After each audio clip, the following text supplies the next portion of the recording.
Good evening and welcome back. Tonight we are going to talk about Ragnarok, the great ending and beginning in Norse mythology. We will look at how the old stories describe the last days of the gods, the long winter, the final battle, and the quiet new world that follows. You can simply listen and let the details drift past while you rest. As always, I would like to know where in the world you are listening from and what time it is for you. If you can, please like and subscribe. This is the easiest way to support this channel, and it helps other people find these stories. Now take a deep breath, close your eyes if you want, and let us begin. The old poets called the first nothing Ginnungagap, the yawning void. It was not empty the way a room is empty. It was something stranger, a vast in-between that lay where nothing else yet existed. To one side of this gulf lay Niflheim, a world of mist and ice, with a spring called Hvergelmere, where bitter waters frothed and many poison rivers ran outward into the dark. To the other side lay the blazing region of Muspel, a world of fire where sparks flew upwards and the air itself seemed to burn. At the edge of Muspel stood Surt, guardian with a flaming sword, the first hint that fire would one day walk. For a long age that has no number, cold and heat stared at one another across the void. Then the frost from Niflheim crept outward, and the sparks from Muspel flew forth, and there in the middle the two met. Ice melted, steam rose, and from the dripping and the warmth, something alive emerged. The first living being was a giant, vast and heavy, called Ymir. He lay there, newborn and ancient at once, breathing the first breaths taken in the worlds. As he slept and sweated, other beings came out of him. From the dampness under his arms grew a man and a woman of the giant race. From the rubbing of his feet together came a son. Out of one body the family of frost giants began to spread, a people older than the gods who would later curse them. At the same time, something else stirred in the thawing ice. A great cow stepped free of the frozen blocks, a creature called Ordhumla. Her flanks were broad, her horns curved, and from her udders flowed 4 rivers of milk that gave Ymir the nourishment he needed. She was life in a simpler form, steady and patient. While Ymir drank from her and dreamed, she turned her attention to the ice itself. Day after day, she licked at the salty, glittering blocks, and with each stroke of her tongue something took shape within. On the first day, a hair emerged from the ice. On the second, a head. On the third, an entire man stepped forward, free and upright. His name was Buri, and he was the first of what would become the gods. Later, he fathered a son called Bor, who in turn took as his wife a giantess named Bestla. From Bor and Bestla came 3 sons, Odin, Vili, and Ve. The line between god and giant was never clean. From the beginning, the blood of their enemies ran in the veins of the gods. The world at this time was still rough and half-finished, like the inside of a craftsman's workshop after the first blows of the hammer. Ymir and his brood occupied the open spaces of Ginnungagap, growing in number. The 3 young gods watched them with wary eyes. In the stories that survived, The reasons for what came next are not fully spoken, only hinted at. Perhaps the giants threatened the new powers of the gods. Perhaps Ymir himself had become too great, too heavy for a world still thin and fragile. Or perhaps the nature of this cosmos demanded a founding violence, a first crime that would shape everything after. Whatever the reason, Odin and his brothers rose against Ymir. There is no full description of the battle. The old poems speak of slaughter, of a giant brought down by blows struck with terrible force. When Ymir fell, his blood gushed out in such quantity that it drowned almost all the giants who had grown from him. Only one of them, Bergelmir, survived, climbing with his wife onto something like a wooden box or a hollowed log and riding the flood as it rushed and foamed. It is an echo of flood myths in other cultures, men and women clinging to a vessel while the world around them drowns. From the dead body of Ymir, the gods now built a world. This is one of the most striking things about Norse myth. The universe is not made from nothing by a single word of command. It is built from a corpse. They took his flesh and turned it into land. They shaped his blood into seas and lakes and rivers. His bones became mountains, their ridges and peaks.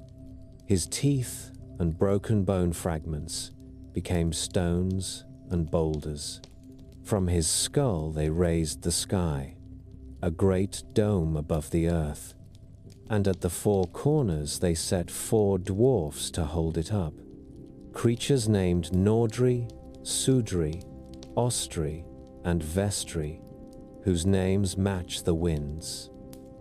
To give light to this new world, the gods reached into the region of Muspel and gathered up sparks from the fire there. They fixed these sparks in the vault of the heavens as stars. They also took 2 bright lights, which some stories describe as chariots, driven across the sky. The one that shines by day they called Sol, the other Mani.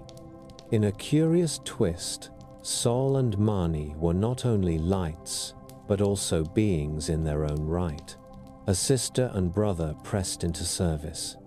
The gods set them on their paths, but even here they wove doom into the design. 2 wolves were sent to chase the lights, Skoll after the sun and Hati after the moon. So every day, across the sky, the future ran in circles, since the wolves were fated to catch their prey when the last days arrived.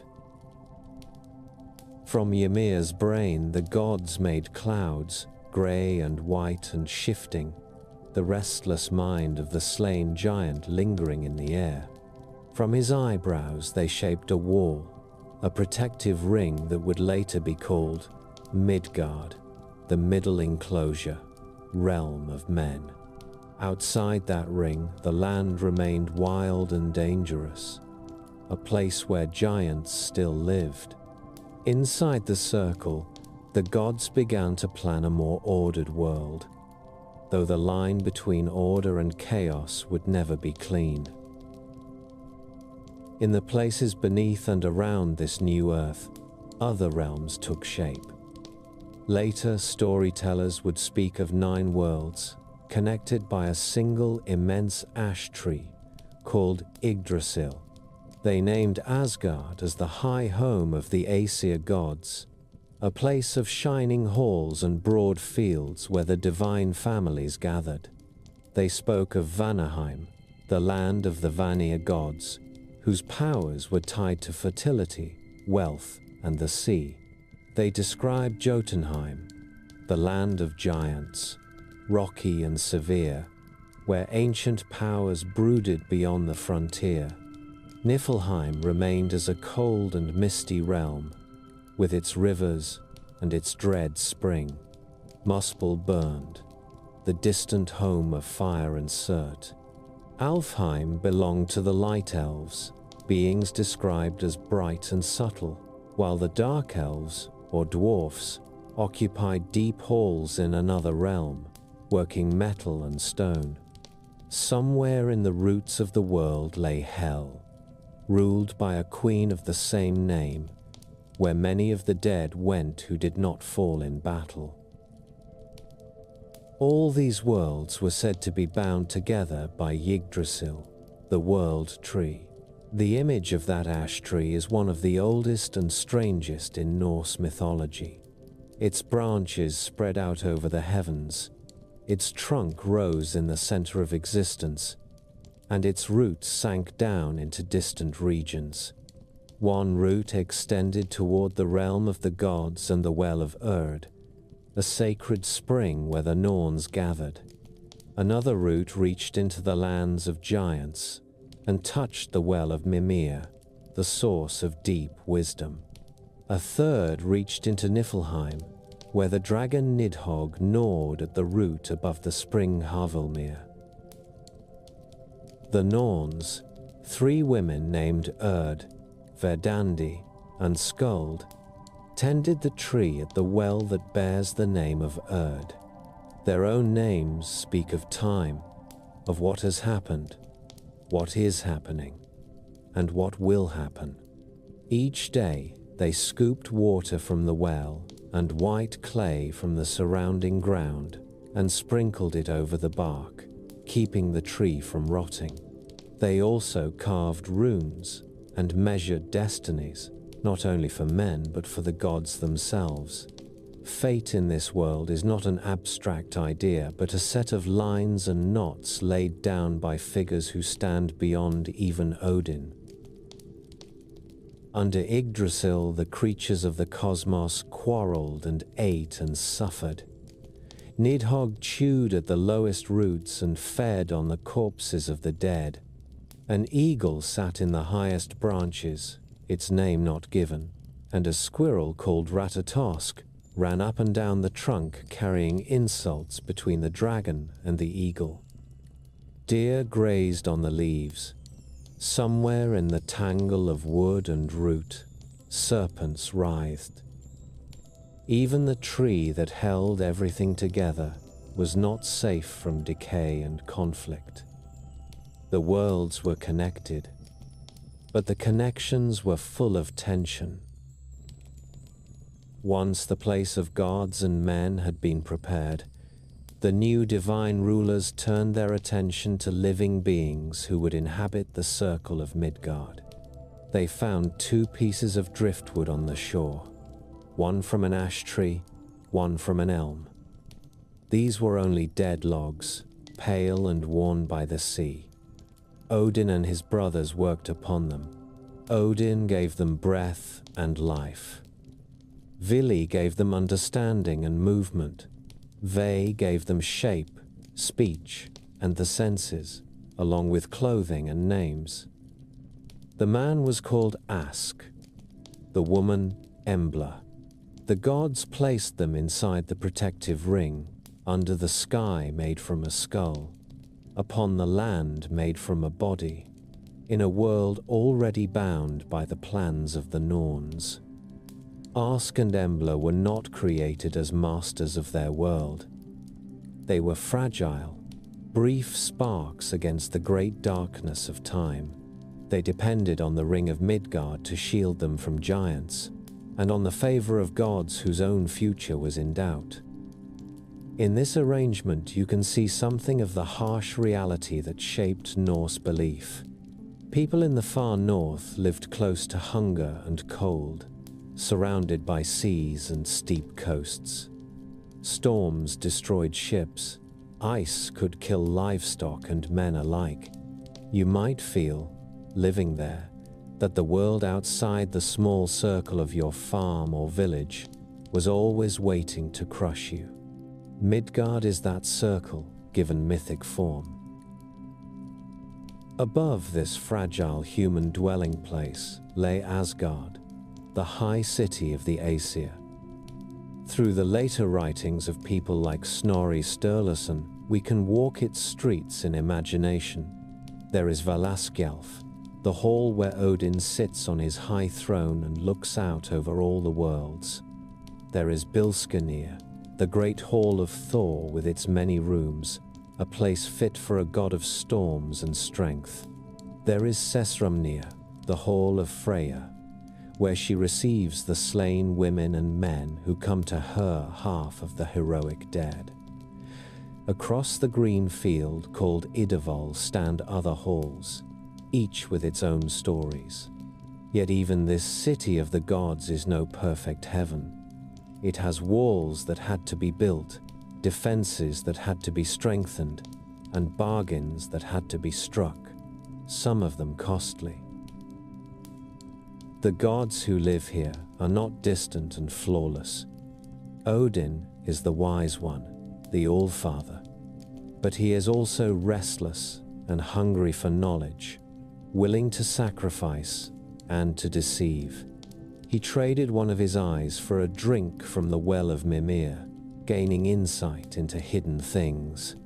He hung himself on Yggdrasil, pierced by his own spear, for 9 nights in order to learn the runes. He sends out his ravens, thought and memory, to bring him news of the worlds, as if he fears missing any detail of the pattern that leads toward his own death. Thor, his son, walks as a force of nature among gods and men. He carries the hammer that returns to his hand after each throw, wears iron gloves, and has a belt that doubles his strength. His task is to hold back the giants who press against the borders. He is the protector of Midgard, especially its farmers and sailors, the one you pray to when storms rise. Yet the tales of Thor are often comic as well as heroic. He is tricked, mocked, deceived. Even the strongest god can be fooled. Closer to the sea and to the mysteries of wind and water stands Njord, a god who originally belonged to the Vanir. His children, Freyja and Freya, bring wealth and fertility. Freya is tied to the health of the land, to harvests and peace. Freya is bound to love, desire, and magic. Yet she also takes a share of the dead warriors, a reminder that battle and beauty are not easily separated in these stories. There are other gods as well, each with a domain. Tyr, who will later lose a hand in an act of duty. Heimdall, the watchman who listens at the edge of the worlds and hears grass grow. Frigg, who knows the fate of all but seldom speaks it. All of them live beneath the shadow of fated loss. The presence of the Vanir in Asgard is itself a memory of conflict and uneasy peace. The stories say that once there was a war between the Aesir and the Vanir. It began, some say, when the gods attacked a woman who came among them, a figure called Gulveig, associated with gold and with magic. They speared her and burned her, but she returned again and again. In anger and fear, distrust caught fire. The gods fought, and neither side could win. They toppled walls, shattered spears, wrecked temples. In the end, they made a truce instead of victory. To seal that truce, they exchanged hostages. Njord, Freya, and perhaps Freya came to live among the Aesir. In return, the Aesir sent a god called Hoenir, along with the wise being Mimir, to the Vanir. When the Vanir felt cheated, believing that Hoenir without Mimir's counsel was foolish, they cut off Mimir's head and sent it back. Odin preserved the head with herbs and magic and kept it as a source of knowledge. Out of the spit that both groups had placed in a vessel as part of the treaty, the gods formed a man named Kvasir, the wisest of all humans, whose blood would later be turned into a mead of poetry. The piece itself is a fabric woven from mutilation and mistrust, from beheading and alchemy.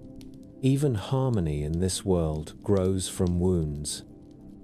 Between Asgard and Midgard stretched a strange bridge called Bifrost, often imagined as a rainbow arching across the sky. It is bright and beautiful. But the sources also say it is strong and dangerous, full of fire at certain points. It can support the host of the gods as they ride to judgment beneath the branches of Yggdrasil, but it will shatter when the armies of chaos cross it at the end. Heimdall stands guard there, watchful and sleepless, with his horn ready at his side. That horn will one day sound a note that shakes every hall, the call that Ragnarok has come. If you look at this world as a whole, the pattern that runs through it is tension. Everything is built across cracks. The gods themselves are born from giants and yet war with them. The human realm is a fragile circle surrounded by enemies. The world tree holds all things together while being gnawed, grazed, and poisoned. Time is measured by lights that constantly flee from snarling wolves. Peace between divine families depends on bargains sealed with blood and carried in memory by a severed head. The Norse did not imagine a calm universe watched over by a single, all-powerful and infallible ruler. They imagined something rougher and more precarious, a creation born from murder, maintained by courage and cunning, and threatened by forces that were present from the very beginning. When later poets spoke of Ragnarok, they were not adding doom to an otherwise safe structure. They were reading the grain of the wood, following the cracks that had been there since the first ice melted. No one quite agrees where Loki belongs. The old poems call him a companion of Odin and a guest of the gods. Yet they also whisper that his blood is older and stranger. His father is named as Farbauti, whose name hints at a cruel striker, perhaps a personification of lightning. His mother is Laufey, or sometimes Nal, a name that suggests something like a leaf or a thin stick. Out of a storm that strikes and a tree that shivers, Loki is born. Some later tales call him of the giants, yet he walks among the Aesir as if he were one of them. From the beginning he is in between, neither fully welcome nor fully an outsider. Loki is handsome by most accounts, slim and quick-eyed, with a tongue that moves even quicker than his feet. He is a shape changer. In one story, he becomes a fly to meddle with a craftsman. In another, he becomes a fish to flee capture. At times, he is a mare, at other times, an old woman, slipping through the boundaries of form and gender as easily as a man might change his cloak. In a world where most beings are bound by their nature, Loki is the exception, which makes him useful and dangerous in equal measure. Odin values him at first. Some sources say they even mixed their blood, swearing a bond that made Loki his sworn ally. When Odin needs cunning more than force, he often turns to this strange companion. Loki knows secrets that the more straightforward gods do not. He understands how to twist a promise and how to read an enemy. Yet Odin is also the god of wisdom and of sacrifice, and perhaps some part of him knows that he has taken a serpent into his house. Among the other gods, Loki is tolerated rather than loved. Thor, in particular, has reason to be both grateful and angry. There are stories in which Loki helps Thor retrieve his stolen hammer or walk unharmed into halls full of giants. There are others in which Loki causes the problem in the first place, then fixes it with great show, as if he enjoys playing both arsonist and fire brigade. At feasts, he takes pleasure in tearing at the reputations of his companions, flinging out accusations and half-truths. The poem known as The Flighting of Loki preserves such a quarrel, where he insults one god after another until finally driven from the hall. Even there, the insults bite because they are close to the bone. Loki knows where each god is weakest. To understand how closely he is woven into the fabric of Asgard, it helps to remember some of the tales where his mischief leads to wonders that become essential to the gods themselves. When a mysterious builder offers to construct a great wall around Asgard in a single season, asking in payment the sun, the moon, and the hand of the goddess Freya, it is Loki who persuades the gods to accept, trusting that the task will prove impossible. When the builder almost succeeds thanks to his tireless stallion, Loki becomes a mare, lures the horse away, and leaves the builder exposed as a giant in disguise. The gods kill the deceiver, keep their treasures, and later the mare Loki gives birth to an 8-legged foal. That foal becomes Sleipnir, Odin's uncanny horse, who carries him between worlds. In another famous tale, Loki cuts off the golden hair of Sif, the wife of Thor, either as a prank or from some deeper jealousy. Thor is ready to tear him limb from limb, and Loki must promise to restore what he has taken. He goes beneath the earth to the dwarfs, master smiths, and bargains for new hair of gold that will grow upon Sif's head.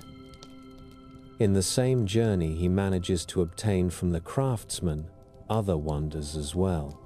They forge the spear Gungnir for Odin, which never misses its mark, and the ship Skidbladnir for Freya, which can be folded into a pouch but carries any number of warriors with full sails when unfolded.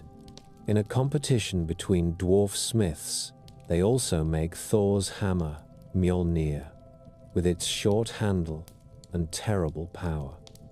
All of this comes from Loki's meddling. The world of the gods is richer, stronger, more armed because of him. Yet even in these early adventures, you can taste something bitter beneath the humor. Loki is rarely moved by loyalty. He is driven by a sort of restless curiosity and by the delight of seeing what happens when you nudge the world out of its proper line. He is also driven by fear when his tricks bring him to the edge of punishment. He will cheat or shapeshift or flatter his way out of trouble, but the memory of how he got there in the first place never quite fades. This uneasy combination of member and enemy, helper and saboteur, becomes darker when Loki starts a family of his own far from the shining halls of Asgard. In the east, in a forest of iron trees where the ground is said to be thick with old roots and rusted weapons, there lives a giantess named Angrboda. Her name means bringer of sorrow, and she is not soft. She is the kind of figure who belongs more in nightmares than in gentle tales, a woman whose arms could crush a warrior and whose eyes see far down harsh roads. With Angrboda, Loki fathers 3 children. They are not tame, they are not really children at all in any human sense, but living embodiments of fear and ruin. The first is a wolf. The tales call him Fenrir, or sometimes simply the Fenris wolf.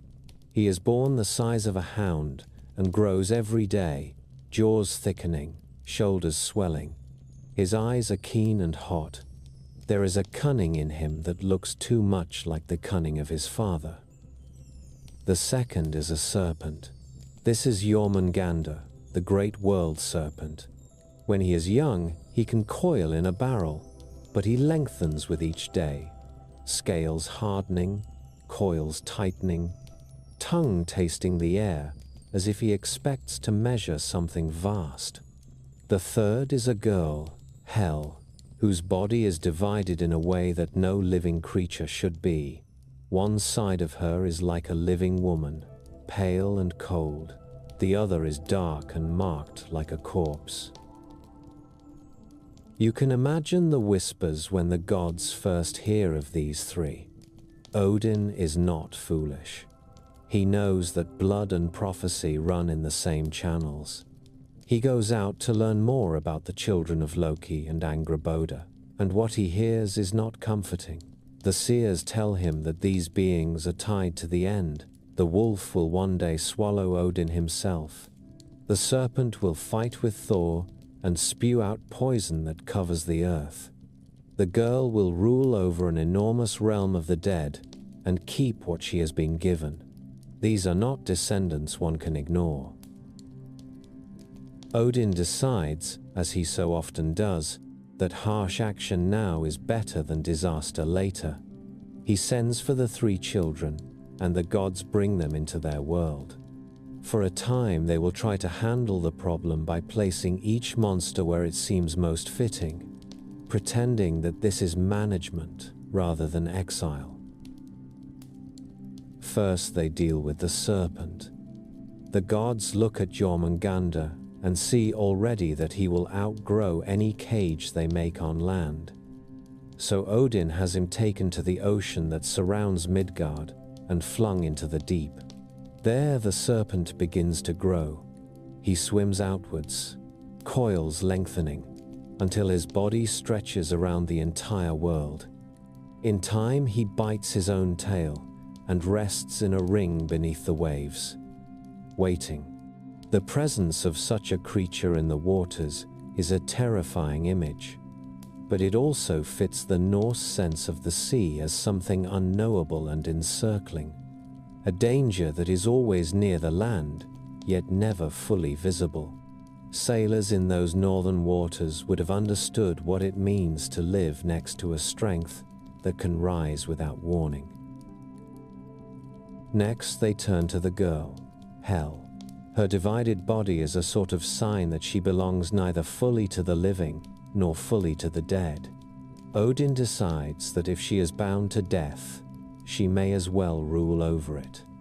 He casts her down into the realm that would take her name, a cold and shadowed place far from the warmth of sunlit worlds. There, Hel becomes mistress of a hall with high walls and a gate that few can leave. Many of the dead who do not die in battle come to her, those who pass from old age, sickness, or misfortune.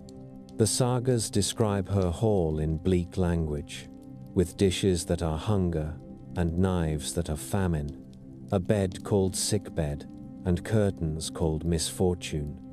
It is a grim parody of a noble dwelling, suited to a queen whose authority is absolute yet joyless. Of all three, it is the wolf who troubles the gods most. Fenrir is on land, within reach of Asgard. He grows fast. Day by day his shoulders rise, his teeth lengthen, his paws leave deeper marks in the earth. There is an intelligence in him that makes him more than a beast. He watches the gods with eyes that weigh and judge. At first, they keep him close rather than drive him away. They decide that if he is to grow so strong, better that he grow under their eyes. So Fenrir is raised in the realm of the gods themselves.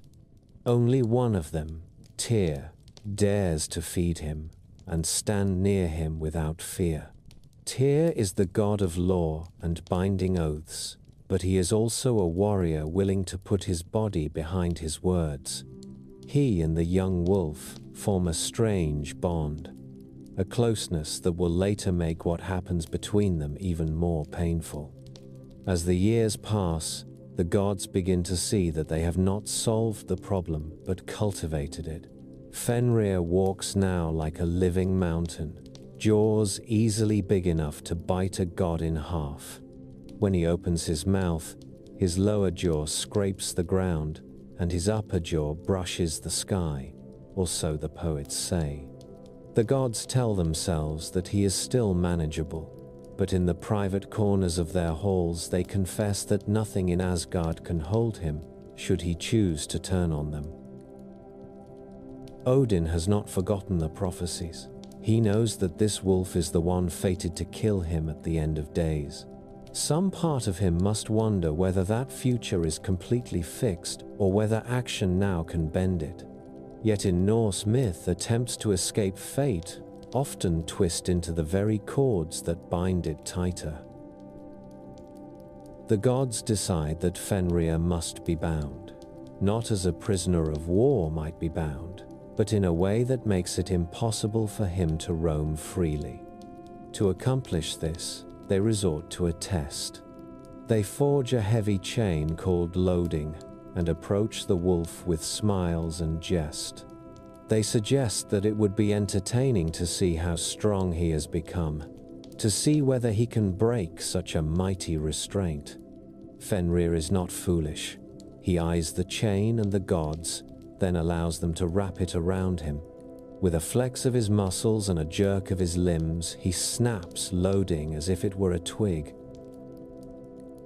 The gods murmur in admiration and pretend not to be alarmed. They retreat and forge a second chain, even stronger, which they call Dromi. Once more they propose a contest, a test of strength worthy of song. Fenrir, sensing the pride in their voices and his own growing power, submits again.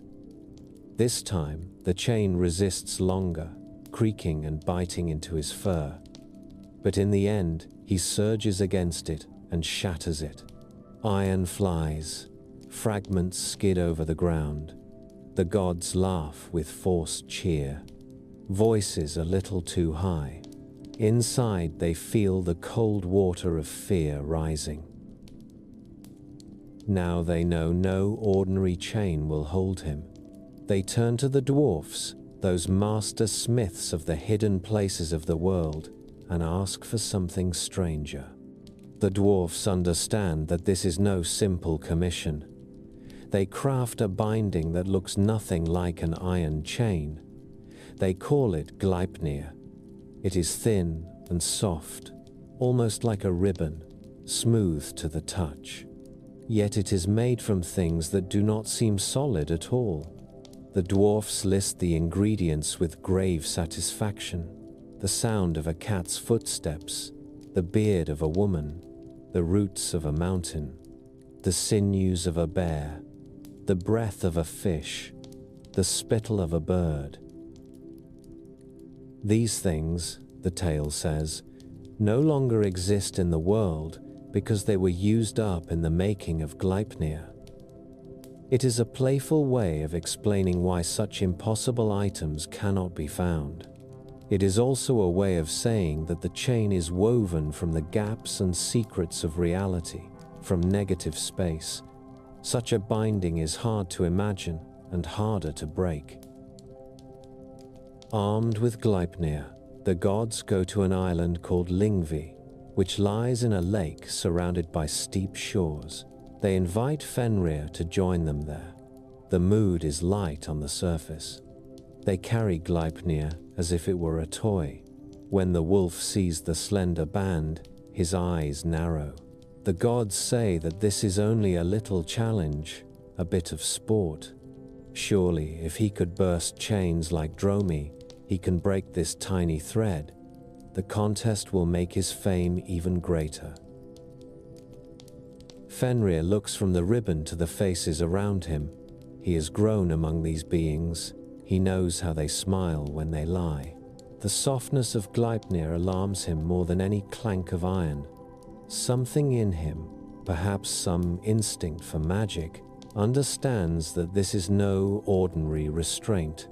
He refuses to be bound unless one of the gods places a hand in his mouth as a pledge. If they are honest, if this is truly only a test, he will let the hand go when he is free.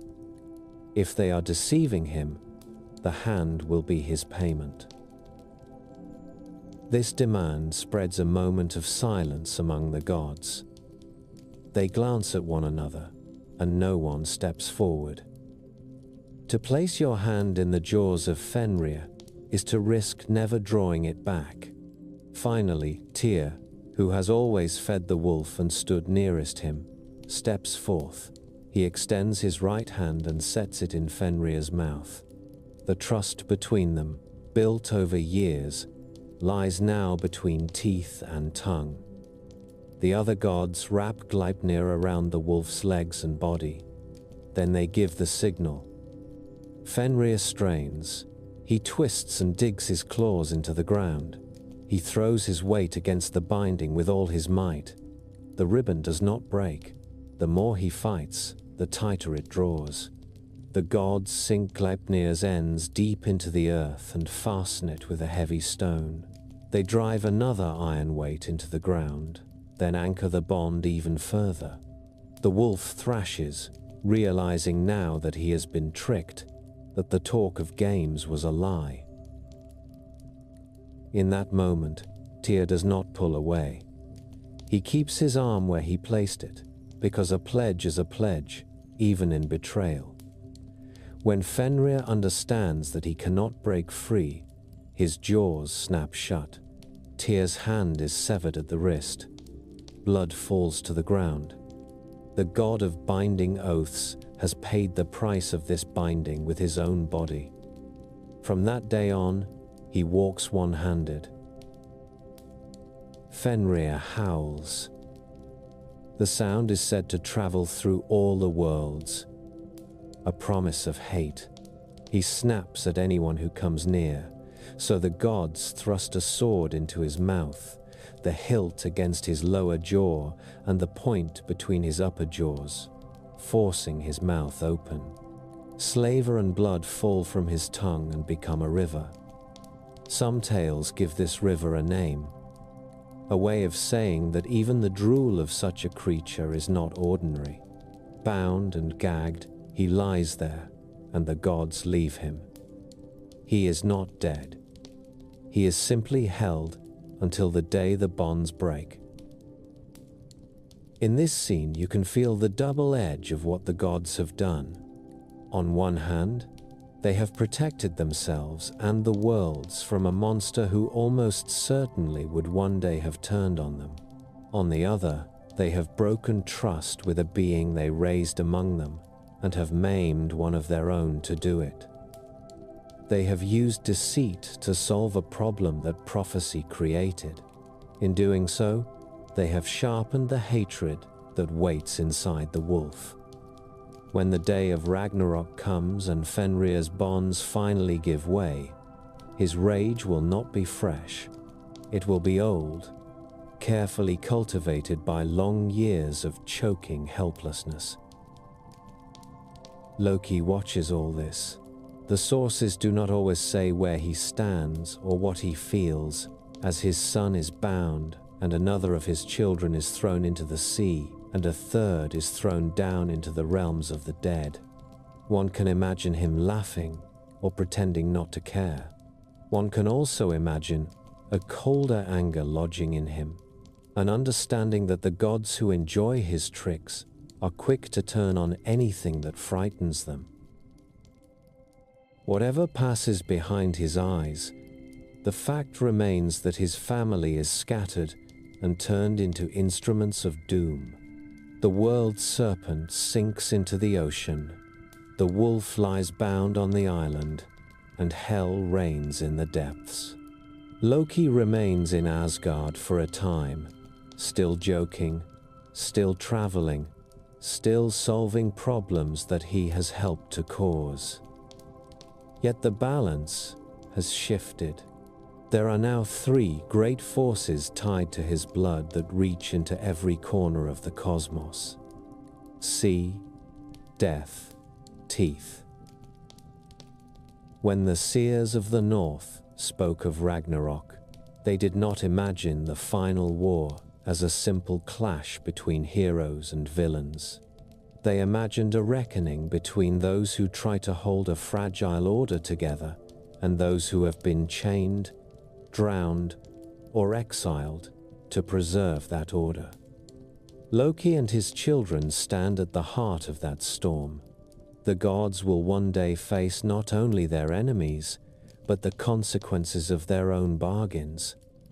In the cold, bright world of Asgard, where storms roll over the roof of Thor and Odin sits among the rafters of ravens and runes, there is one figure whom no one fears.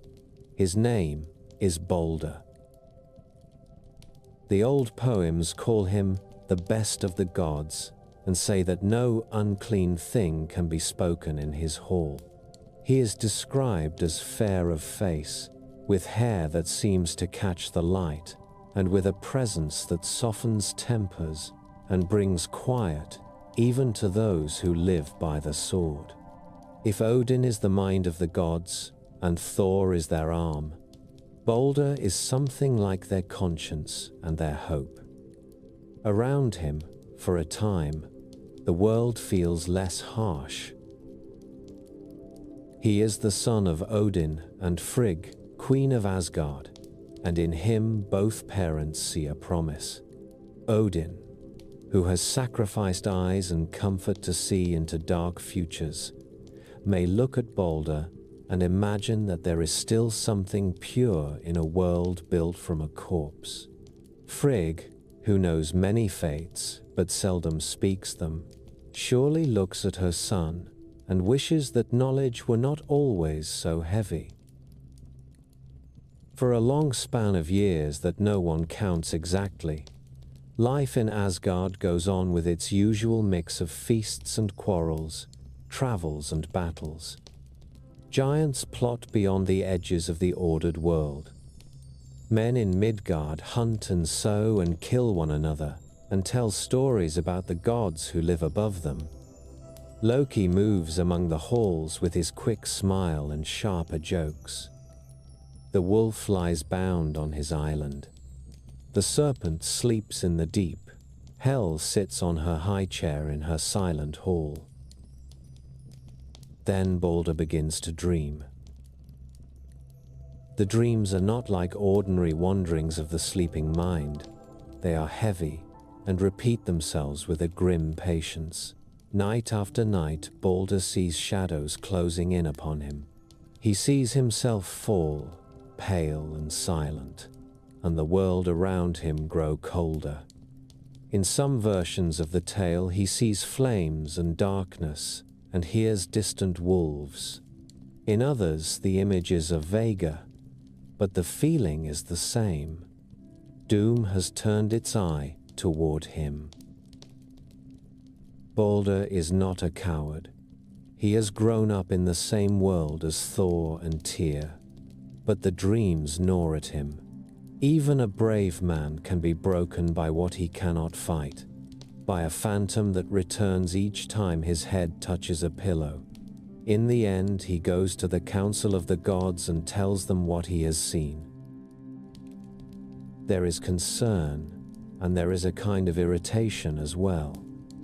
The gods are used to facing threats with weapon and stratagem. A dream is harder to strike. Odin listens longest and most intently. He knows that dreams can come from the roots of the world tree and from the lips of the dead. He suspects that this is not the result of bad meat or an unsettled mind. Something deeper is moving. In the sources that have come down to us, there is a short poem called Balder's Draumar, The Dreams of Balder. In it, Odin takes the matter into his own hands in the way that only he can. He saddles Sleipnir, his eight-legged horse, and rides out of Asgard. The journey he takes is not through open sky, but downward, toward the regions where the dead lie. He comes to a mound, a high grave from an older time, set aside for a woman who had once spoken prophecies in life. Around it are offerings, but now they seem stale, a gesture from people who do not really want to hear answers. Odin dismounts and walks around the grave, chanting secret words. The earth stirs. The dead seeress rises grudgingly from her rest, called up by a god who never leaves the hidden things hidden if he can help it. They speak, the living and the dead. Odin hides his name at first, calling himself by some other title.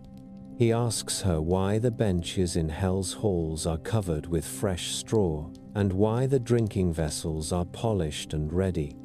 The seeress answers that they are preparing a welcome for Balder, who will soon come to their realm.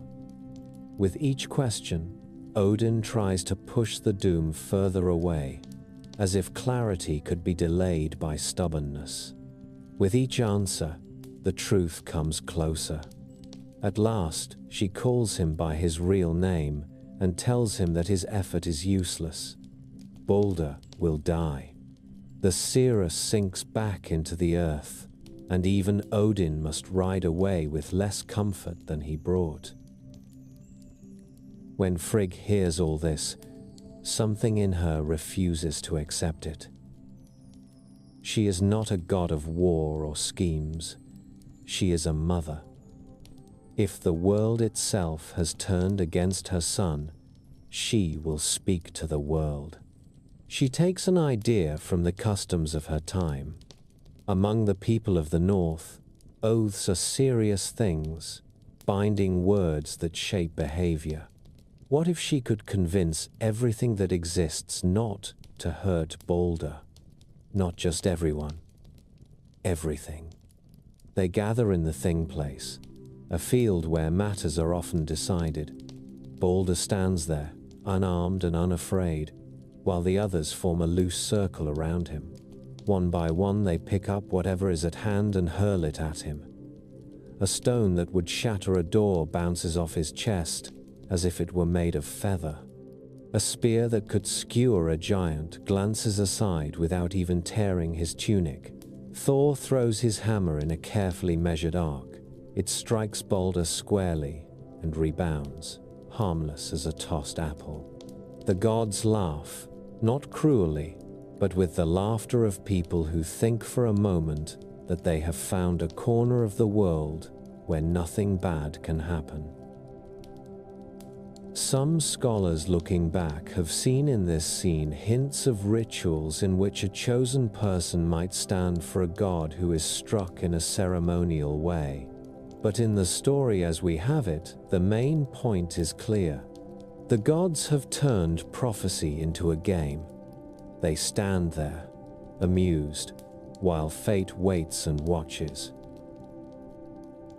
Loki watches as well. He had not known about the oaths until he saw the sport. Now he is curious. His mind works along lines that others do not like to follow. He wonders if there is some flaw in this arrangement, some small crack where danger can seep through. The desire to know that, and perhaps the darker desire to see what will happen when everything breaks, begins to grow in him. He goes to Frigg not as himself, but disguised as an old woman. That is one of his favorite forms when he wants answers. In the hall where she sits, Frigg receives this seeming crone with courtesy. They speak of the marvel that Balder cannot be injured. Loki, in his borrowed voice, asks how such a thing can be.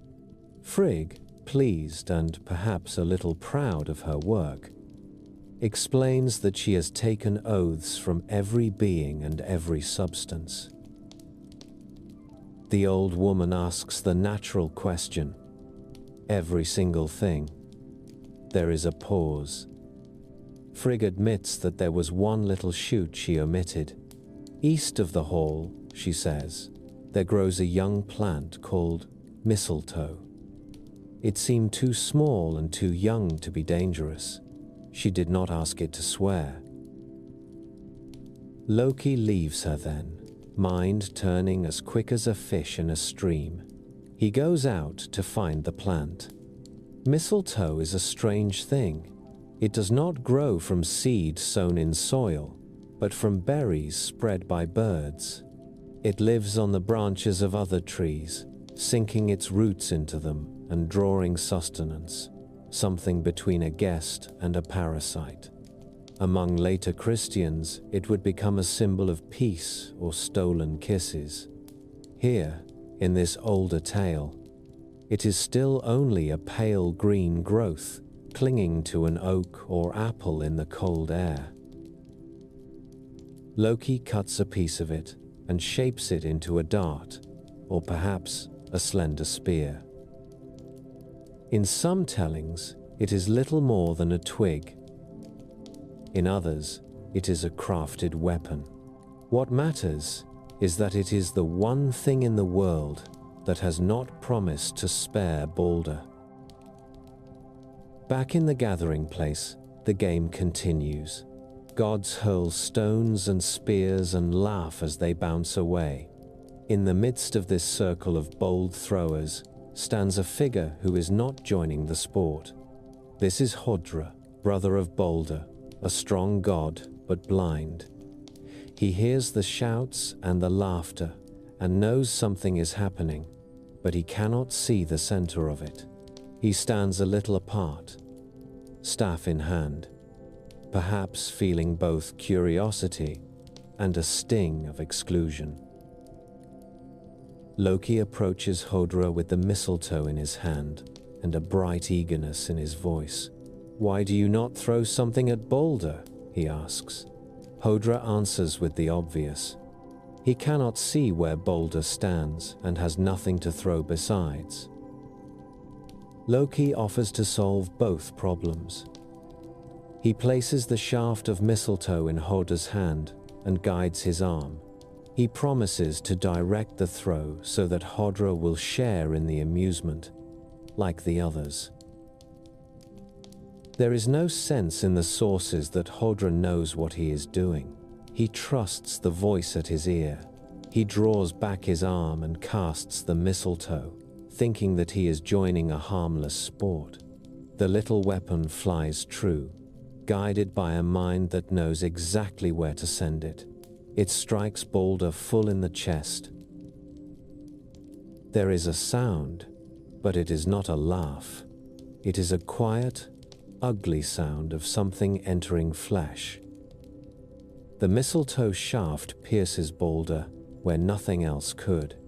The only thing in the world that did not swear to spare him fulfills the old prophecy in an instant. Balder falls. The silence that falls with him is heavy. The gods stare, stunned, as if the fabric of their world has suddenly torn in front of their eyes. They are beings used to dealing out death, but not here, not like this. Frigg cries out. Odin, who has seen this in glimpses, feels the weight of having been right.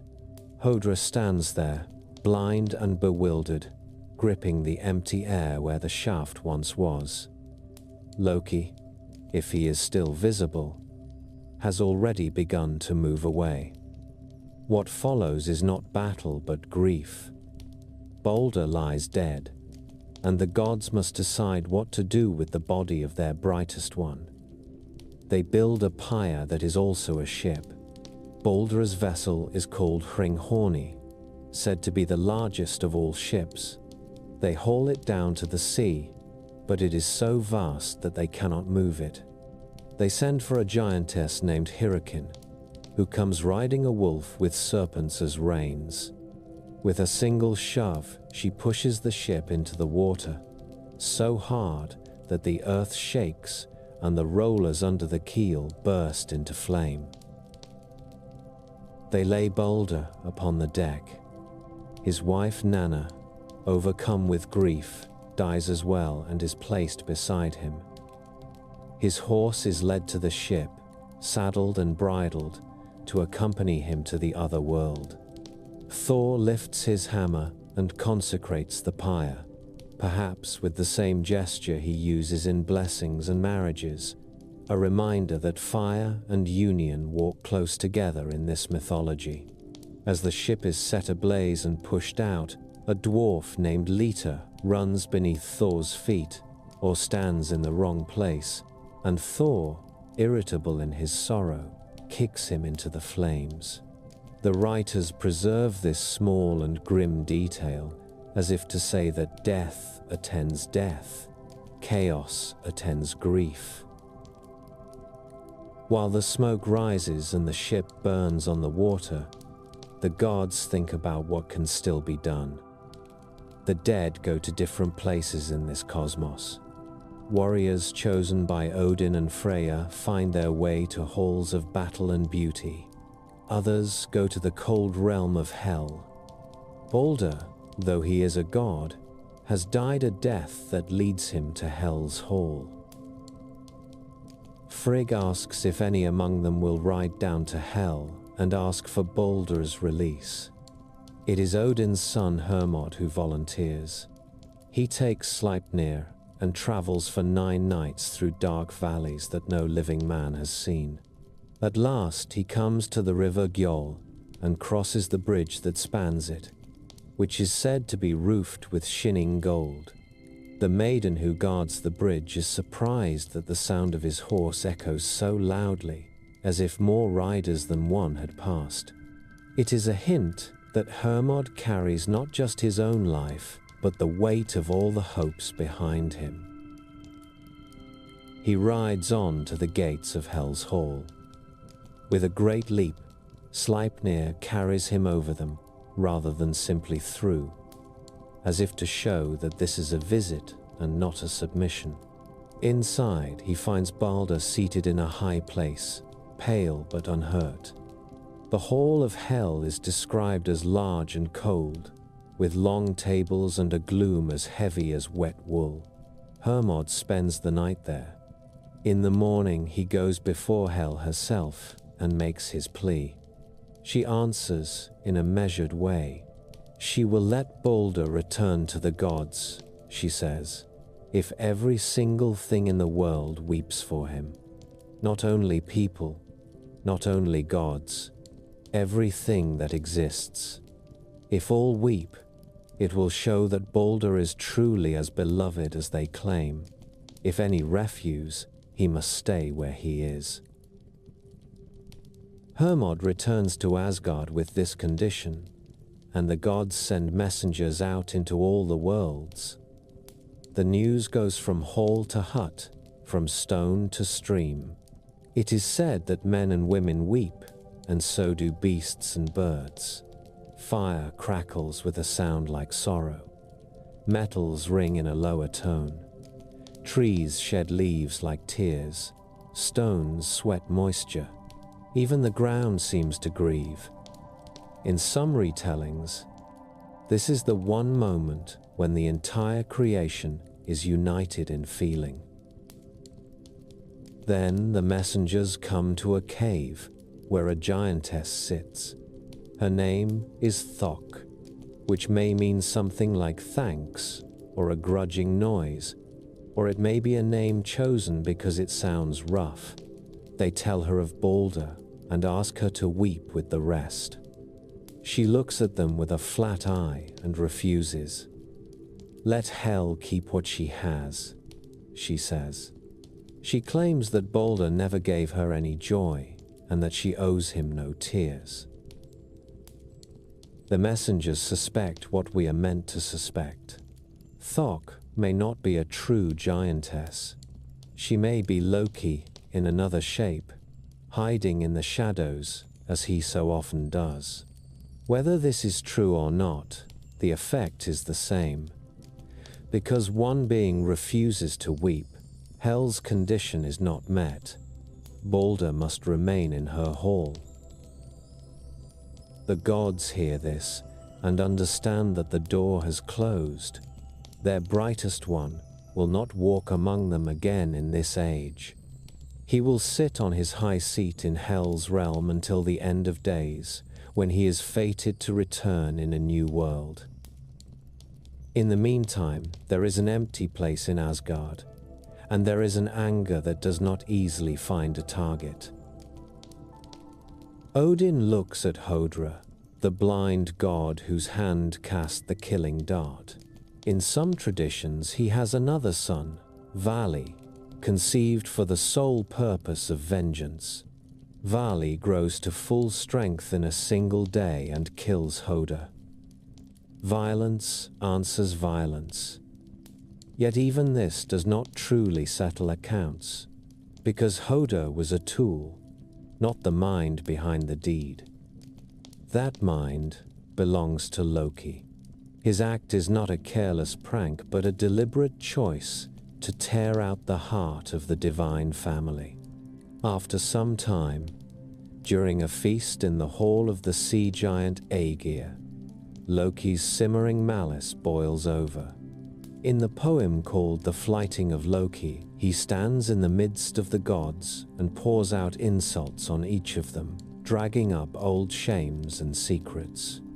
When they finally drive him out with weapons in their hands, the decision is made.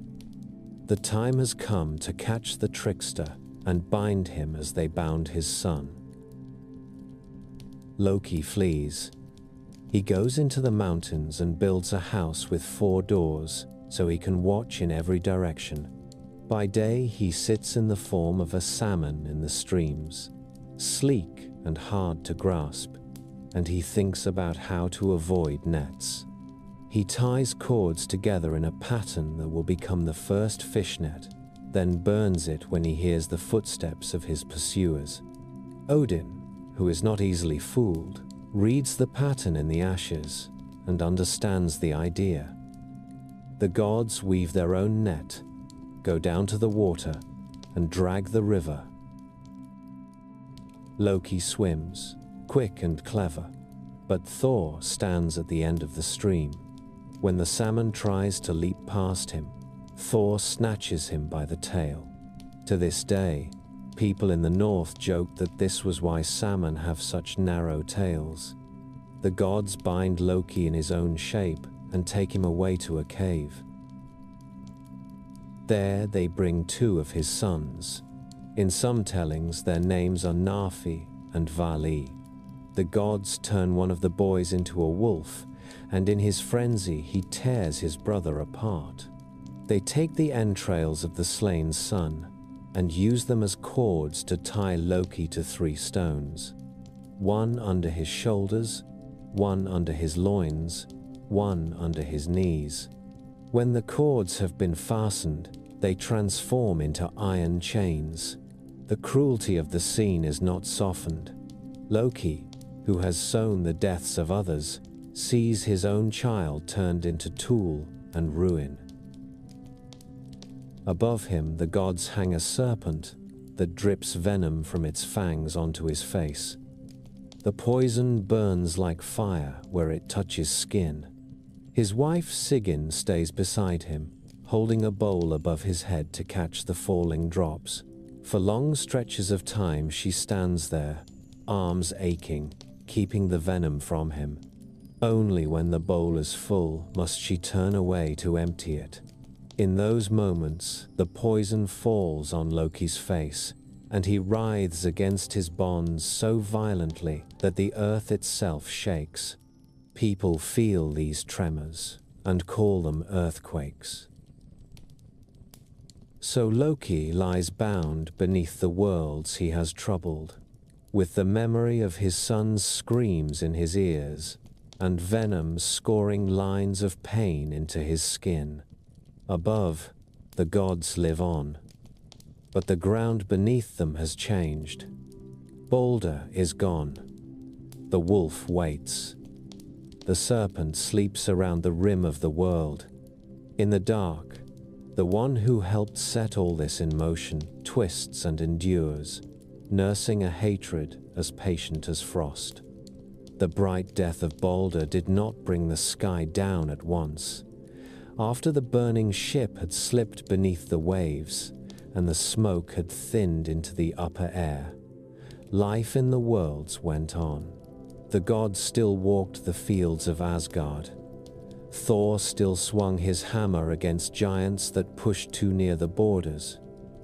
Men in Midgard still sowed grain and swung axes, and told stories on long nights. Yet something in the pattern had shifted. The death of the best of the gods was like a stone dropped into a vast, still lake. The first ripples were small, hardly felt. In time, they would reach every shore. The old seeress who speaks in the Prophecy of the Seeress tells it in a few tight lines. She speaks of brothers who will fight brothers and break the bonds that once held them. She speaks of an axe season, a sword season, of wind and wolves. To understand what that means, you have to imagine what winter already meant in the north, before any talk of the last days.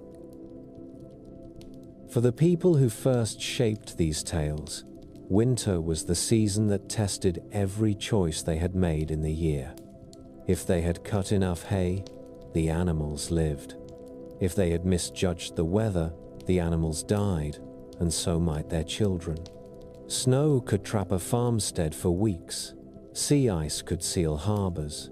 A bad winter brought hunger and quiet graves dug in frozen ground. They knew that the world could turn cruel simply by staying cold for too long. So when their singers spoke of the great winter, Fimbulwinter, they were not inventing some strange new monster. They were stretching a real fear out beyond the normal limits. Fimbulwinter is described as 3 winters that follow one another with no summers between. Snow falls from every side. The sun climbs in the sky but gives little warmth. The winds never quite settle. Rivers freeze so hard that their ice can bear armies. But no armies march because every hall is too busy trying not to starve. In earlier winters, men and women might look forward to the Thor, to the sound of dripping eaves and the return of green. In this great winter, there is no such promise. One year passes into the next with no true spring. Old stores of grain are eaten and not replaced. Forests are stripped of game.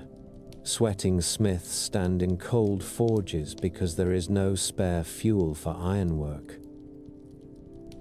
Hunger gnaws at more than bellies. It eats at the customs that keep people human. The ancient poem says that in those years brother will kill brother, and children will strike their parents. It is not only a matter of rage. When there is not enough to go around, the ties of kin that once gave protection can become a threat. A man with many relatives may also have many rivals for the last loaf.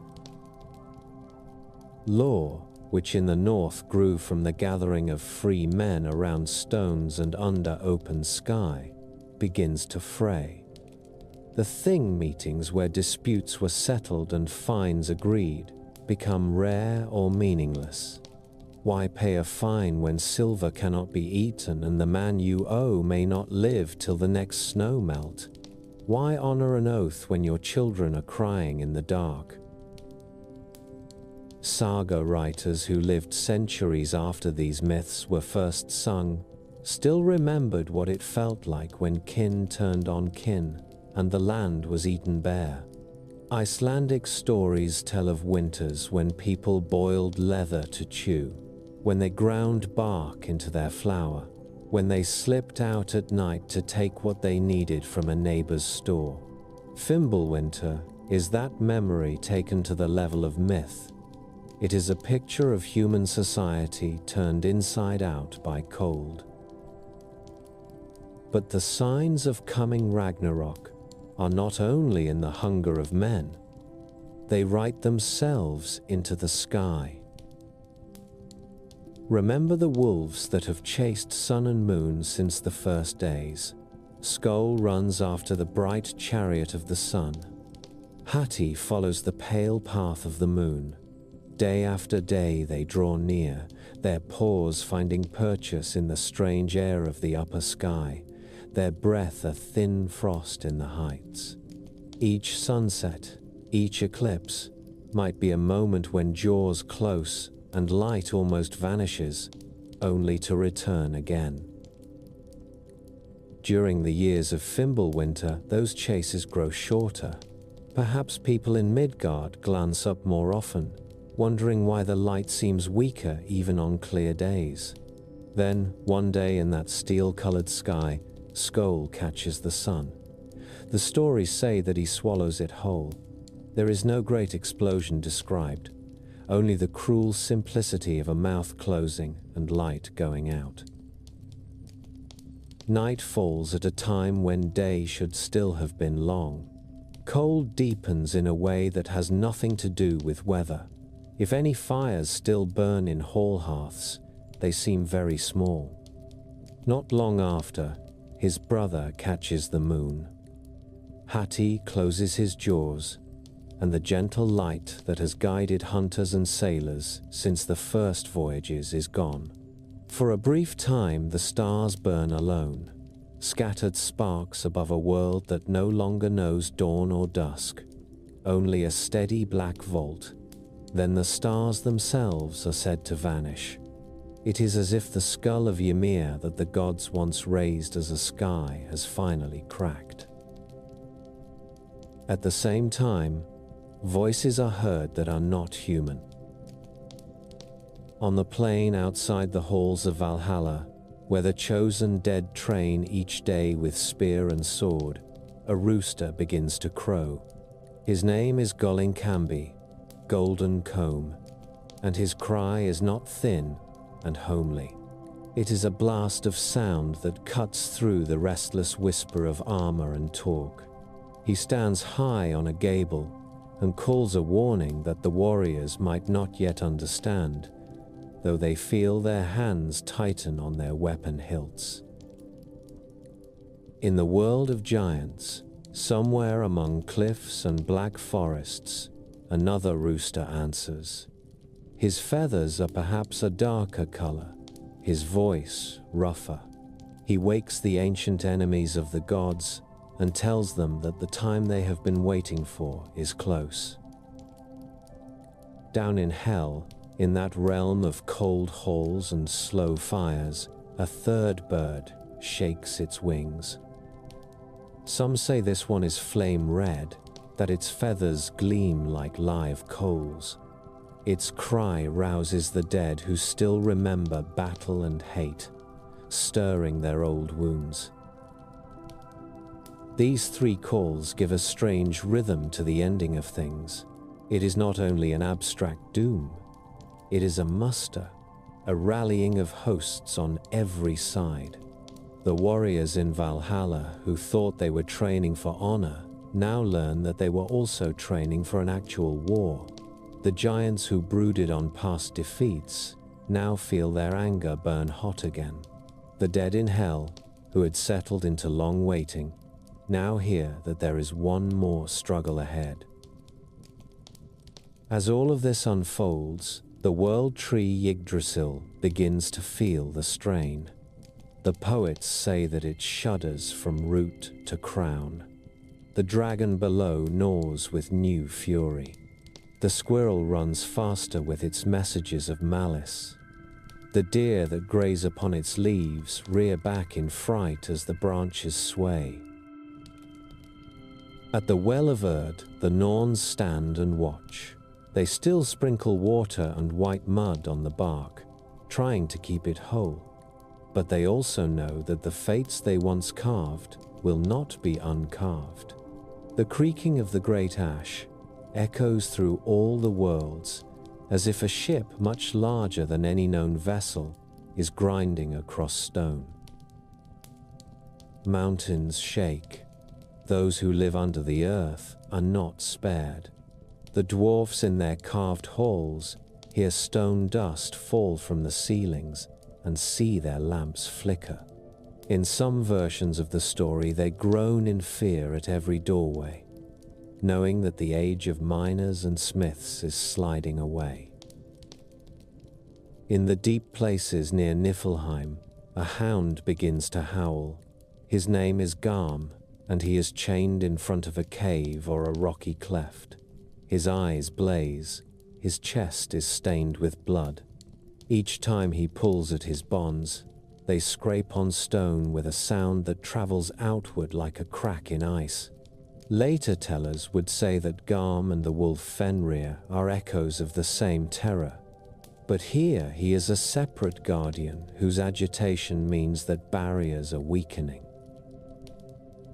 In Midgard, the few humans who have not yet murdered one another for food or fallen to the cold can sense that they are walking on thin crust above forces they do not understand. The old stories about the gods that once brought comfort by the fire now carry a different weight. If Balder, who was best of all, is dead, what chance do ordinary people have? Yet even here, in sagas and later tales, there are hints that a man and a woman will find shelter in the wood of Yggdrasil and endure. For the moment, though, such hope is no more than a rumor carried by storytellers who do not like to end in blackness. In Asgard itself, Odin sees all this and knows that the pattern he has anticipated is now unfolding in earnest. The winter that never ends, the sky that darkens, the roosters that call, the tree that shudders, all these are notes in a song he has heard in fragments ever since he hung on the tree and gave his eye for knowledge. The end is no longer a distant riddle. It is weather. It is noise. It is pressure you can feel in the stones of the floor. Soon, the forces that have been waiting at the edges will begin to move. The great winter did not end with a thaw. It ended with a breaking. Deep in the hidden cave where Loki lay bound, the serpent still dripped venom from its jaws. Sigyn still held the bowl above her husband's face and still turned away when it filled. Each time she moved to empty it, venom fell upon Loki's cheeks and eyes, and he writhed so hard that the ground shook. Men on the surface felt those tremors as earthquakes. They did not know that the quaking came from a god in pain. For long years, that shaking had been an irregular thing, fierce but brief, followed by slow stretches of stillness. During Fimbulwinter, as hunger and murder spread through Midgard and wolves ran the sky, the quakes came more often. The chains that held Loki had been forged from the entrails of his own son and turned to iron with divine craft. Even so, iron grows old, stone wears, the earth itself tires of its burdens. At last there came a day when Sigyn turned away with the full bowl, and the venom fell again. Loki arched against his bonds with all the hatred and misery that had built up in him since the death of Balder. The chains strained, the iron groaned. Then, with a sound like the snapping of the world tree's roots, they gave way. The stones that anchored the chains cracked and toppled. Loki lay there for a moment stunned, no longer held, feeling his own limbs free for the first time since his capture. Above him, the serpent recoiled, its slow venom spilling onto bare rock. Sigyn still stood with her bowl in her hands, unsure whether to stay with the husband who had brought so much ruin, or to flee from what he had now become. The old stories fall silent here. They do not say what she chose, they only say that Loki rose. He was not the same figure who once sat at feasts trading jests with Thor. Venom had marked him. Grief and humiliation had burned away any lingering warmth he might have felt for the gods. He had watched his sons die, or be turned into instruments of punishment. He had listened through stone to the distant sounds of Asgard's laughter. Now, with the world shuddering and the sky gone dark, he smiled a thin, hard smile and moved toward his revenge. Far from that cave, on the island in the lake where the wolf lay, other bonds felt the strain. Gleipnir had never been an ordinary chain. It was made from the sound of a cat's steps, from the beard of a woman, from the roots of a mountain, from the sinews of a bear, from the breath of a fish, and from the spittle of a bird. It had held against all of Fenrir's efforts, while the gods still walked in confidence beneath a bright sun. Now the sun had been swallowed. The roosters in Valhalla and in giant lands and in hell had cried out. Yggdrasil shook as if each of its roots were being tugged in a different direction. The lake around Lyngvi churned with restless water. Fenrir felt it all. The hatred that had been smoldering in him since the day Tyr lost his hand now flared. He strained against Gleipnir with a strength born of prophecy and years of rage. The slender ribbon bit into his fur and flesh. The stones it was fastened to ground deeper into the bedrock. The sword that had been jammed in his jaw cut his gums and tongue. Blood and foam poured from his mouth and ran into the river that already bore his slaver. Then, suddenly, the impossible chain made of impossible things snapped. It did not snap like ordinary cord. It unmade itself. The properties that had kept it whole ceased to bind. Fenrir surged upward. The sword clattered from his mouth and fell into the churning water. He stood, huge and shaggy, and shook himself. Blood flew in wide arcs from his muzzle. Each drop that struck the ground seemed to smoke. He lifted his head and sniffed the air. He smelled ice and fire and fear. He smelled the salt of the great sea and the dry dust of giant halls. Above all, he smelled the familiar, bitter scent of the gods. He turned his steps in their direction. In Niflheim, the hound Garm tore free of his chains in front of the cave. In the sagas that mention him, he is a huge beast with a chest already wet with blood from ancient battles. As the bonds gave way, he shook his head and howled, and the sound ran through the lower worlds like a wind through narrow streets. Whatever he had once guarded was no longer meant to be kept in. In the ocean that surrounds Midgard, the vast body of Jormungandr stirred. For an age he had lain coiled around the world, tail in his own mouth, a living circle beneath the waves. He had watched the passing of ships above him as dim shadows. He had felt the weight of ice pressing down in winters and the long, slow pulse of currents in summers. Now the pull that held him in a great ring slackened. With a long, slow movement, he opened his jaws and let his tail slip free. The circle broke. He began to uncoil, and as he did, the water around him heaved and rose.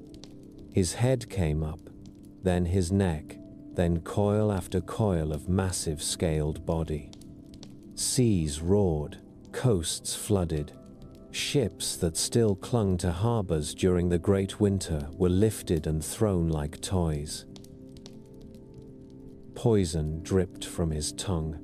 Some tales say that as he moved, he spat venom into the air so that it misted over land and sky, poisoning the very breath of living things. To the men of the north, who knew that the sea could turn from road to grave with a single storm, the image of a serpent big enough to churn every wave at once was not far from a real fear, made grander and stranger. While ice cracked and seas rose, far in the north or east, along some bleak shore of Jotunheim, giants gathered around a ship. This was Naglfar, the nail ship.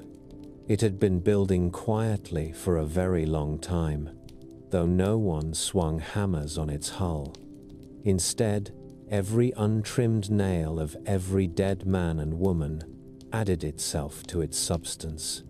Each funeral where proper rites were neglected, each burial where the nails were left long through laziness or poverty or haste, fed this vessel of doom. By the time Fimbulwinter had finished its 3-year feast upon humanity, Naglfar was complete. It loomed at the edge of a black sea, built entirely from the keratin that once grew at the ends of mortal fingers and toes. Many later preachers used this image to warn the living to keep their dead trimmed, as if good grooming could slow the coming of the end. Whether or not anyone took this seriously, the picture of a ship made of the most overlooked parts of the body stayed fixed in the myth. It is a reminder that neglect has consequences, even in the smallest things. The giants who had brooded on the shore now pushed Naglfar from its place. A captain stood at its prow. Some sources name him Hrim, a giant whose name flickers in the old poems. Others say that Loki himself took the tiller after breaking free, steering the ship of the dead through churning waters toward the final battlefield. Either way, the decks of Naglfar filled with grim shapes. Frost giants clambered aboard, their breath smoking in the cold air, their eyes bright with the hope of vengeance. From the burning world of Muspel came a different host. Fire giants marched under a sky that still glowed red in their own land. At their head strode Surt, whose name means black. He carried a sword that shone brighter than any sun, a blade of pure burning that had slept for ages in his hand. Each step he took left embers in his footprints. The path from Muspel into the ordered worlds crossed the rainbow bridge called Bifrost, that bright arc that had once been a sign of beauty between Asgard and Midgard. Now, as the host of Muspel rode across it, flames licked along its span. The weight and fire of the marching giants were more than the bridge could bear. The old stories say that Bifrost shattered under them, torn apart by the very powers it had once carried. Colors broke like glass.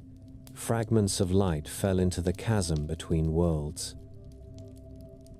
Heimdall stood at his post, as he always had, keen eyes catching every detail. He could hear grass grow and wool on sheep backs. He could certainly hear the grind of Naglfar's hull and the tramp of Surt's army. He took up the horn Gjallarhorn, the loud horn, and lifted it to his lips. The sound that came out was not music. It was a single long note that cut through every other sound in the worlds. Warriors in Valhalla dropped their cups and seized their shields when they heard it. Giants paused on their decks or in their ranks and grinned, knowing that the time they had waited for had arrived.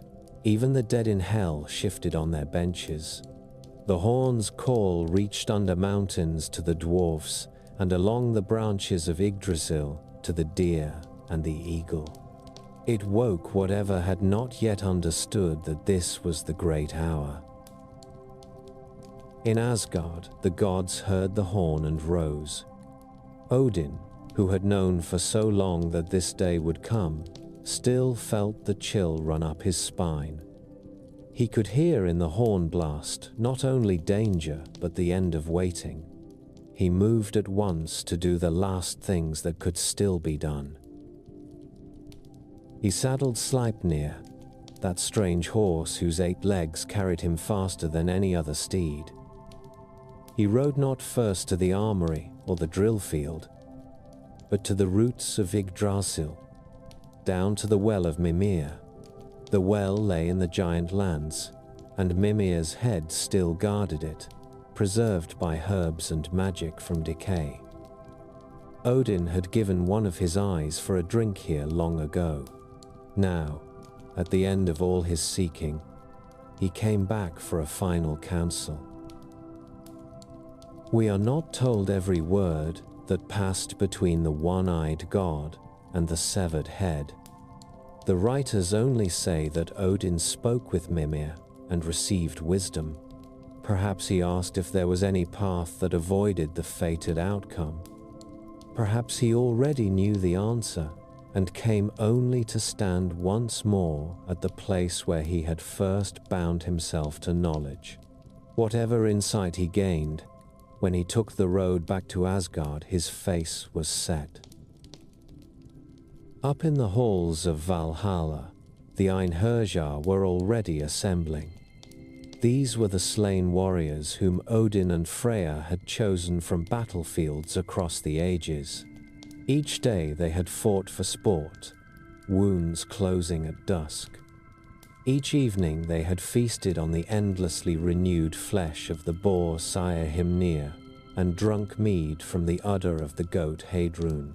Songs had been sung of their future role, but it had all seemed distant. Something to brag about between mouthfuls of roast meat. Now they strapped on their real armor. The sagas say that Valhalla has 540 doors, and that 800 warriors can go out at the same time through each one. These are numbers more symbolic than precise, a way of saying that the host is beyond counting. They form ranks in shining mail and steel, each man bearing the weapons he had known in life. To a Viking skald who sang these tales, this was a pleasing image. No warrior wants to think that his courage ends with a spear through the ribs. Better to imagine that his fight continues on a greater field. The gods arm themselves as well. Thor tightened the belt that doubled his strength, Megingjord, around his waist, and drew on the iron gloves that let him grip the hammer Mjolnir. He called for his chariot, drawn by the goats Tangnost and Tangrisnir, whose names mean something like Tooth Grinder and Tooth Ganasha. Their hooves struck sparks from the clouds as they pawed the ground, ready to carry him to meet the serpent that churned the sea. Tyr flexed his one remaining hand and strapped his shield. He knew that he would face Garm, the bloody-chested hound, and that the fight would not end well for either of them. Freya went to his own hall and called for his boar Gullinbursti, whose bristles shone like gold. When he reached for his famous sword, the blade that fought on its own in battle, he grasped empty air. He had given it away long ago in exchange for the love of the giant maiden Gerda. That youthful bargain now returned like an old debt. Freya set his jaw and took up a simple antler or lesser blade instead. He would go to meet Surt without the weapon that might have given him victory. Frigg moved through the halls of Asgard, looking at the faces of those she loved, knowing that many of them she would not see again. Her earlier attempt to protect Balder by taking oaths from all things had failed. There was nothing she could do now to shield the others from the storm that bore down on them. The lesser gods and goddesses made their own preparations. Heimdall set Gjallarhorn by his side once more and took up his sword. Bragi, the god of poetry, girded himself for a battle that no eloquence could avoid. Idun, keeper of the apples that held off age, looked at her fruit and understood that even the gods cannot eat their way out of fate forever. When all was ready, Odin led the host from Asgard. They rode or marched down from their shining city into the shadowed lower lands. Bifrost was shattered, so their way was not so simple as before. Some traditions say they crossed a different bridge, or strode through the air itself. Others are quiet on the practicalities, concerned more with the image of a great shining host moving together toward a single place. That place was the field called Vigrid. Vigrid is described in the old sources as a terrible plain, a level field that stretches for 100 leagues in every direction. It is empty, waiting, a place without walls or shelter. To the people of the north, whose fights often took place in cramped ship decks or narrow valleys, such a broad battleground would have seemed almost otherworldly, even without giants and monsters on it. That emptiness fits the nature of this last contest. There is nowhere to hide.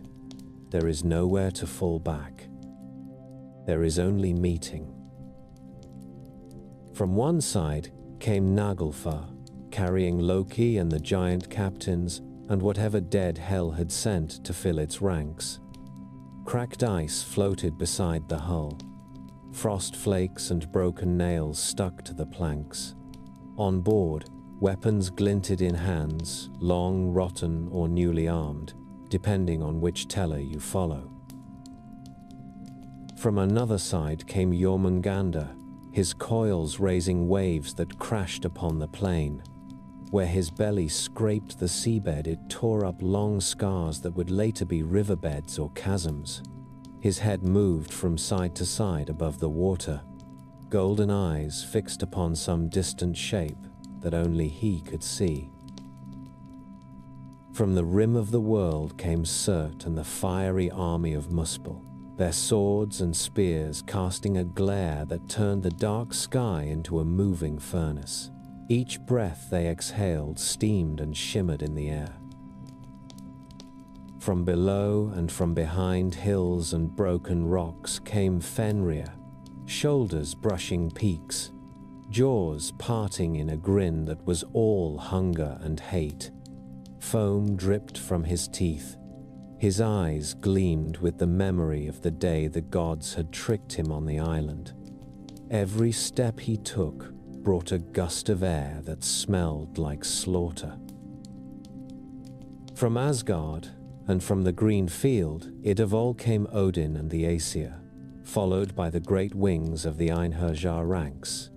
Their banners snapped in cold wind, their horses snorted, their armor clinked and thudded in rough time with their hearts. All of them were heading toward the same wide space, drawn as if by lines carved long ago at the Well of Urd. At first there was no sound on Vigrid but the wind. It moved across the flat land with a steady, dry rush, stirring ash where nothing yet burned, bending the few dead grasses that still clung to the soil. The plain seemed to stretch forever, an empty stage under a sky that had forgotten the sun and the moon. Above, the black vault loomed, lit only now and then by the faint glow that leaked from Muspel and by the dull shine of steel and scale and armor. On one side of that immense space stood the hosts of Asgard and of Valhalla. Odin sat on Sleipnir at their head, his one eye hard as flint. Around him the Aesir stood in their ranks, bright with gold and silver and iron that no longer promised safety. Behind them, in ordered lines, waited the Einherjar, the slain warriors of many ages, shields overlapping, spears angling forward like a forest turned to metal. On the other side, the giants and the dead gathered beneath tattered banners. The hull of Naglfar had been run aground like a beached whale, its decks crowded with frost giants and grim shades. Jormungandr reared at the edge of the flooded plain, his massive coils heaving in the dark water.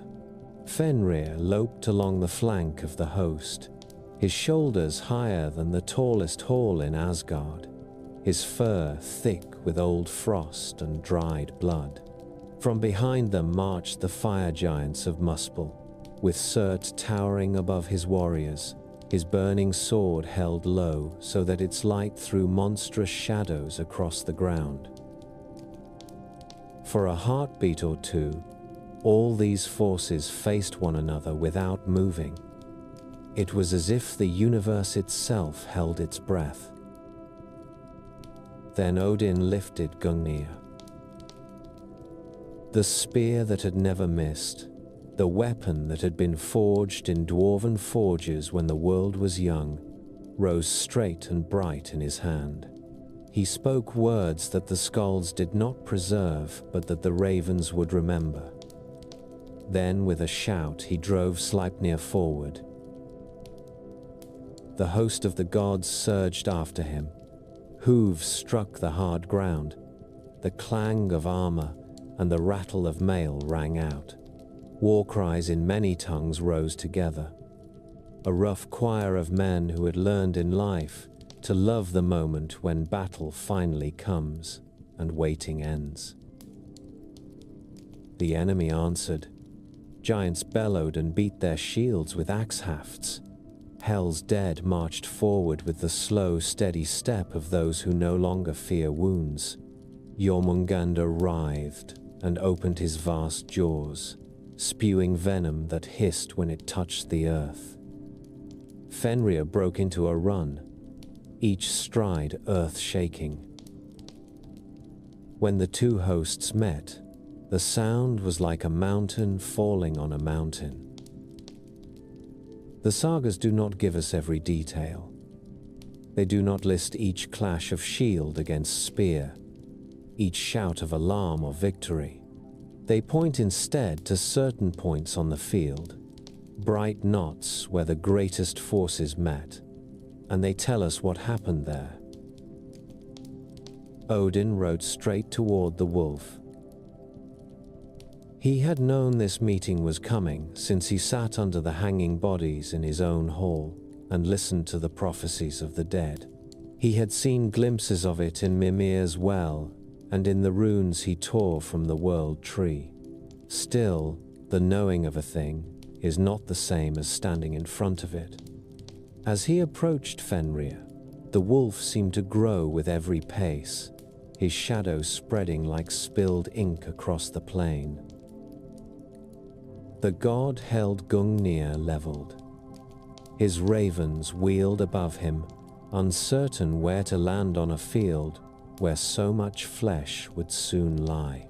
Sleipnir's 8 legs thundered on the ground, carrying his rider with a speed no normal horse could match. Odin was a war god as well as a wanderer. This was not the first time he had hurled his spear at the start of a battle and declared his enemies given over to death. Now, he did so for the last time. Fenrir opened his jaws. Old verses say that when the wolf gaped, his lower jaw scraped the earth and his upper jaw brushed the sky, as if he meant to swallow not only a single god, but the whole world. Hot breath rolled out of his throat, rank with the stink of old chains and long hatred. His eyes burned with a light that had nothing to do with fire. Odin cast Gungnir. The spear flew true, as it always had, but this was the end of things, and rules that had once held no longer did. Fenrir lunged forward through its arc.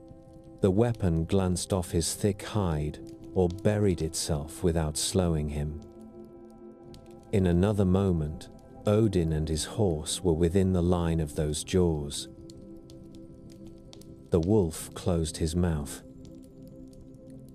Skalds were not kind in their image of what followed. They say simply that the All-Father was swallowed whole. The god who had given kings their right and poets their inspiration, who had stood at the center of so many stories, vanished into the dark of Fenrir's gullet in a single ugly motion. For a heartbeat, even in the roar of battle, some part of the field must have felt the shock of that loss. The leader of the gods had fallen. His spear had failed. His wisdom had led him here and could not lead him out again. But the story does not end in that bite. It twists. From another part of the host stepped a figure who seldom speaks in the poems. Vidar, son of Odin, was known as the silent god, the one who liked to dwell in a thick-grown land where the trees stood close together. There was a saying that he was almost as strong as Thor, but he had lived largely outside the center of the tales, a quiet power waiting. Vidar wore on one foot a remarkable shoe. It was made, the old tradition says, from scraps of leather that every shoemaker had thrown away since men first began to shape leather to their feet. Each time some craftsman cut a pattern and trimmed an edge, the leftover bit, if it was not used for anything else, belonged to Vidar. Over ages, the god had gathered these cast-off pieces and fashioned from them a single thick shoe. It was padding and armor and symbol all in one. Now Vidar came forward through the crush, his jaws set. He said no words. He carried no famous spear. When he reached Fenrir, he leapt. He planted the thick shoe in the wolf's lower jaw, driving it down against the ground. With his hands he seized the upper jaw and pulled. The shoe held. The jawbone did not break it or slide off it. The more Vidar pushed, the wider the mouth opened. With a great heave, the silent god tore the wolf's jaws apart. Some tales say he thrust his hand up into the beast's heart and ripped it out. Others say it was the pressure of his grip that broke the spine. Either way, Fenrir died beneath him. The jaws that had closed upon Odin now forced into a final and helpless gape. For a moment, there on the plains of Vigrid, the sun stood above the carcass of his father's killer. There was no time for triumph. All around him the battle still raged. On another part of the field, near where the waves from Jormungandr's rise had flooded the edge of the plain, Thor drove his chariot toward the sea. The thunder god had faced the world serpent once before, in the story of the fishing trip with the giant Hymir. Then he had baited a hook with an ox head, cast it into the roaring water, and felt the enormous weight of Jormungandr on the line. He had heaved the serpent up until its head rose from the waves, poison dripping, clouds gathering. Thor had reached for his hammer then, and the giant had cut the line in fear, letting the serpent sink again into the deep. That first meeting had ended in frustration. This one would not. Thor stepped from his chariot and waded forward, Mjolnir in his fist.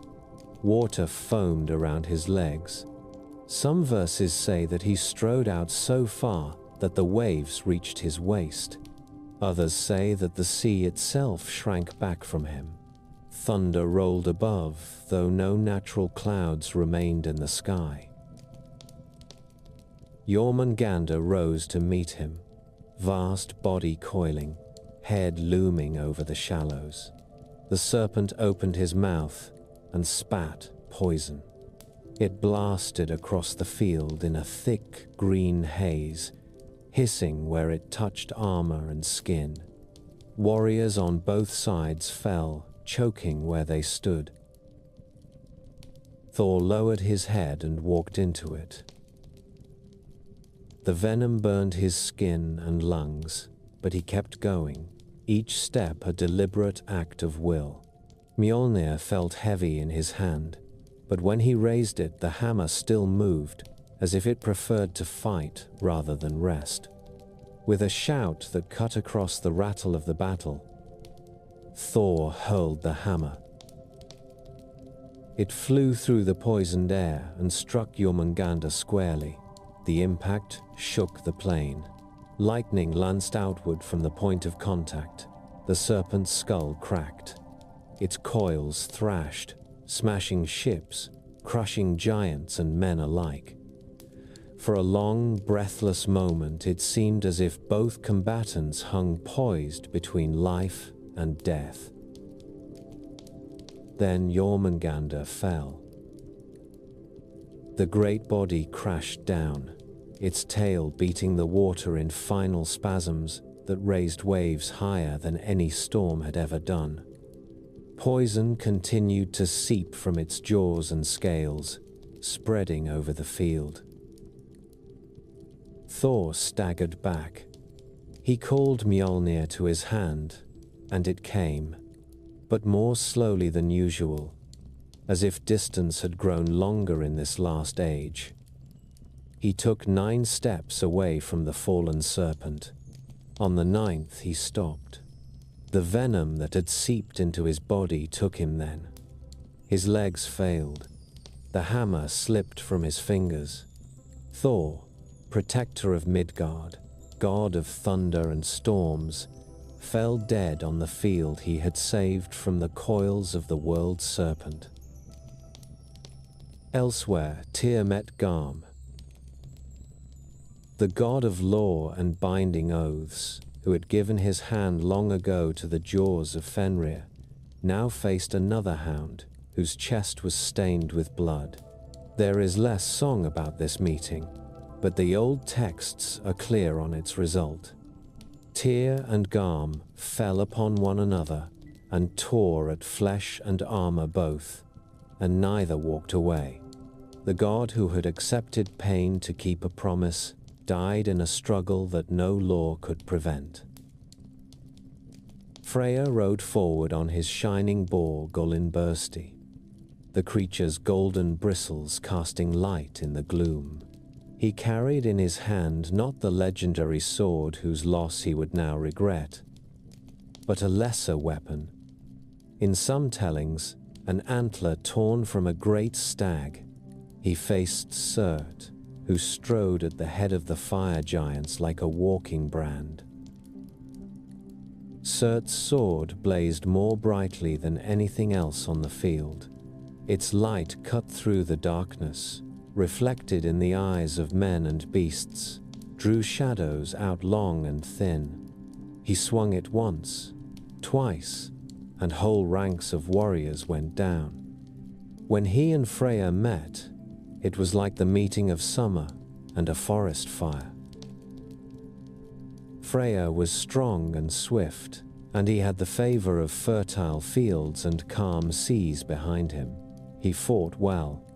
Old lines hint that he might have had a chance had he still held the sword that once moved of its own will. But bargains made in youth cannot be unmade on the last day. Surt's blade found him. The god of prosperity and peace fell before the Lord of Fire. In that moment, the last hope of holding back the final burning died.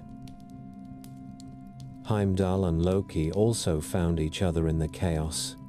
The watchman of the gods, whose hearing was keen enough to catch the grow of grass and whose sight was sharp enough to see far into the distance, faced the trickster who had once moved freely under his nose. Their story had always been one of warning and intrusion, horn and hidden footstep. Now there was no secrecy. They fought openly, and neither yielded. In the end, the sources say, each dealt the other a mortal blow. Heimdall fell with the knowledge that he had done his duty to the last. Loki fell with the taste of his own bitterness on his tongue, the ruin he had helped cause finally taking him as it took the others. All across Vigrid such meetings unfolded. Gods whose names have faded from our memory found their foes and died. Giants who had brooded in caves for ages at last spent their stored-up anger. The Einherjar fought as they had practiced in Valhalla, but this time their wounds did not close at dusk.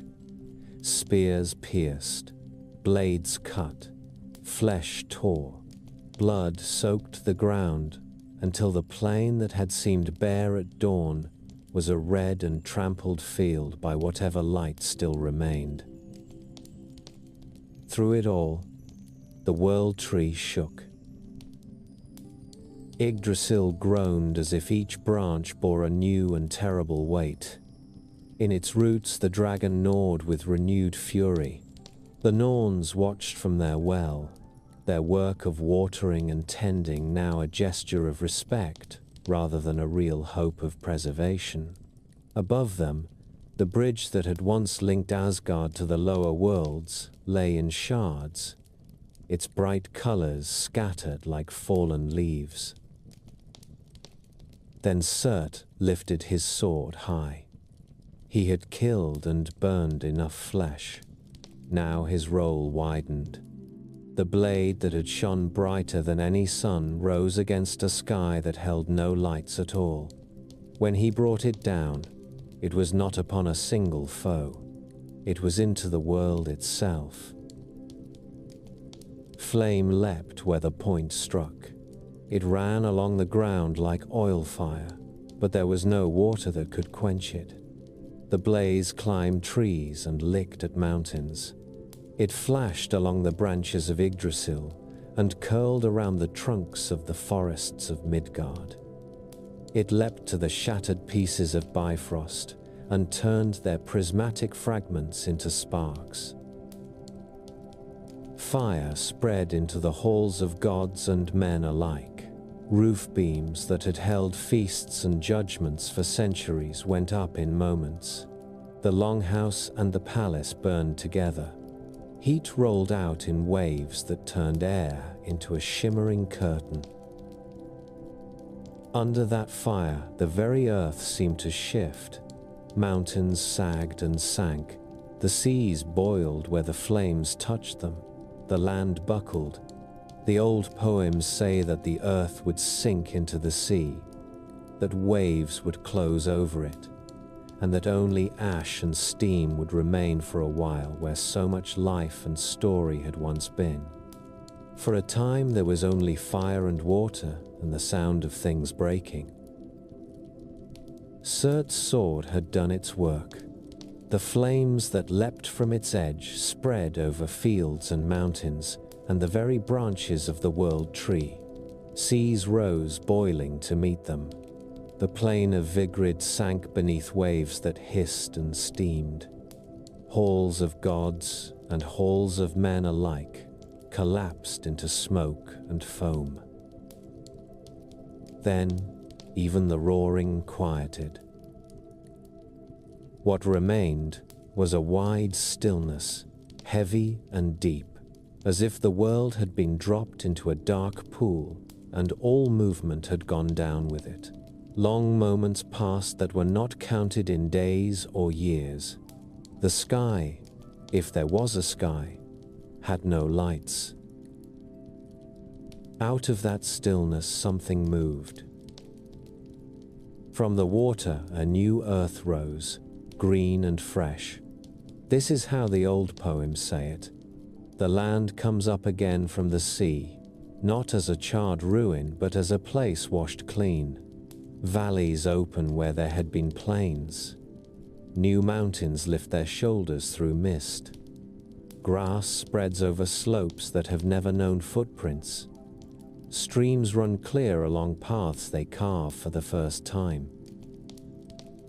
Above this new land a light appears. The sun that Fenrir devoured is gone, but she had a daughter before the end, young and bright. Now that daughter takes her mother's place in the sky.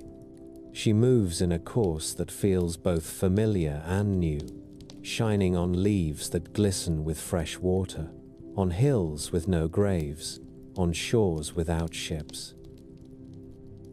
In that light, some familiar figures walk. The gods are not all gone. Vidar, who tore the jaws of Fenrir, and Vali, who avenged Balder, come together on the new plane. The sons of Thor appear as well, Modi and Magni, and with them they carry Mjolnir, which has survived the fire and flood.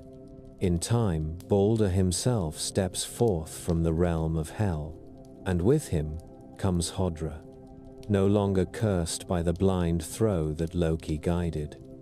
The two brothers are reconciled in this brighter age. They find a place called Idavol again, a field where Asgard once stood. There they build new halls. One of these is Gimle, fairer than any structure the gods had known before, with a roof of gold that will never tarnish. Another hall, filled with music and plenty, waits for the good among men. As they walk this renewed world, the gods look out over empty meadows and young woods. Somewhere in the shelter of the world tree, two human figures stir. They are called Lif and Lifthrasir, life and lover of life. They had hidden within the wood through the fire and the freezing, feeding on dew and leaves, while death raged above them. Now they step out into the new dawn. From them the future race of men will come. The old sources do not agree on every detail of this rebirth. Some of the hope here carries the scent of later Christian thought, written down by men who knew of resurrection and a golden age to come. Yet even if such hands helped shape the end of the tale, there is also something deeply Norse in it. A world that began in violence does not finish only in ruin. After fire and flood, grass still dares to grow.